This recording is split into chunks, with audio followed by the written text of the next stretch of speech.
दर पौर्णिमेला सत्यनारायण का करावं? काय सांगितलंय केंद्रामध्ये याचं कारण बघा. जन्म देण्याचे किंवा जन्माला घालण्याचे काम ब्रह्मदेव करत असतात व जन्म ते मृत्यूपर्यंत म्हणजे पालनपोषण करण्याचे काम हे भगवान विष्णूंकडे ही जबाबदारी असते. त्याचबरोबर मृत्यूनंतर भगवान शंकर ही जबाबदारी पार पाडत असतात. मेल्यानंतर मृत आत्म्यांना मुक्ती देण्याचे कार्य भगवान शंकराच्या स्थानी असते.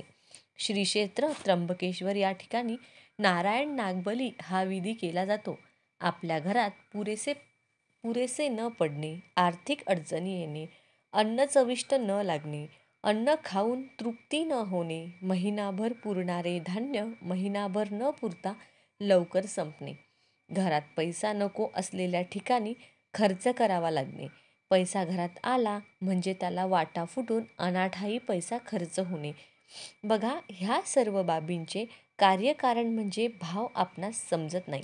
असे प्रश्न ज्यावेळेस केंद्रात येतात त्यावेळेस सत्यनारायण पूजा दर पौर्णिमेला घरच्या घरी करण्याचा सल्ला कार्यक्रमामध्ये दिला जातो.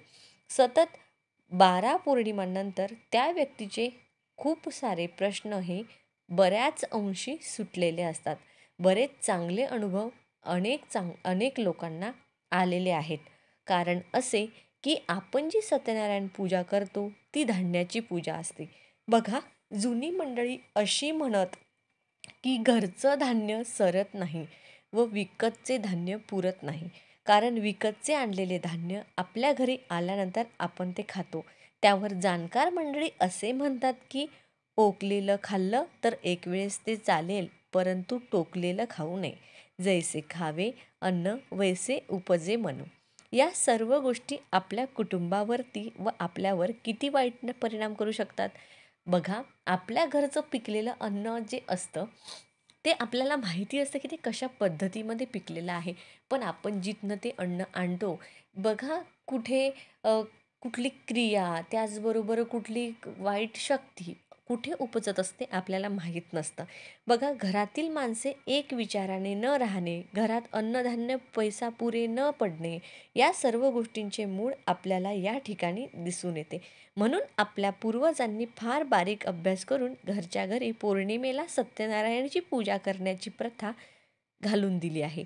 आपल्या घरी असलेले अन्न व धन पालनपोषणाची जबाबदारी भगवान विष्णू यांच्याकडे असल्याने भगवान विष्णूंच्या अधिष्ठानात घरातील धन धान्य पैसा सत्यनारायणाच्या पूजेच्या माध्यमातून जर आपण पूजून घेतला तर त्या पैशाचे आणि धान्याचे सर्व जे दोष आहेत ते नाहीसे होतात.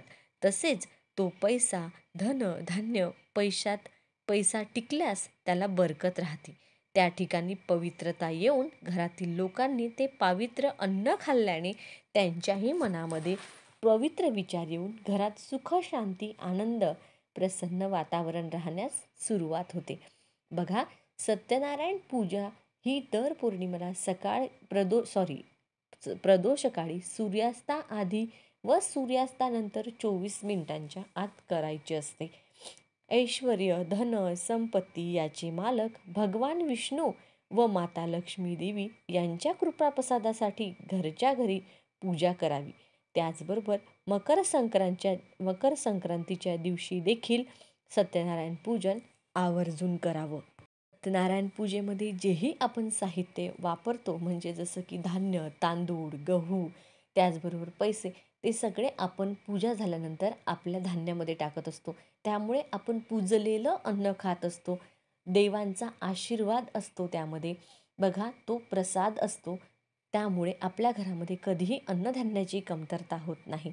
बघा, साहित्य काय लागतं तर एक पाट, एक चौरंग, चौरंगाभोवती आंब्याचे 4 डहाळे, चौरंगावर अर्धा मीटर पांढरं कापड, तामणात तांदूळ घेऊन त्यात बाळकृष्ण ठेवावा. 3 सुपाऱ्या विड्याच्या पानावर ठेवावा. पहिली सुपारी गणपतीची, दुसरी कुलदेवीची, तिसरी वरुणदेवतेची. बघा, वरी आपण या पद्धतीने मांडणी केल्यानंतर पंचोपचार पूजा करावी. त्यानंतर रव्याचा प्रसाद म्हणून शिरा बनवावा. नैवेद्य धूप दीप दाखवून सत्यनारायणची पोथी वाचावी.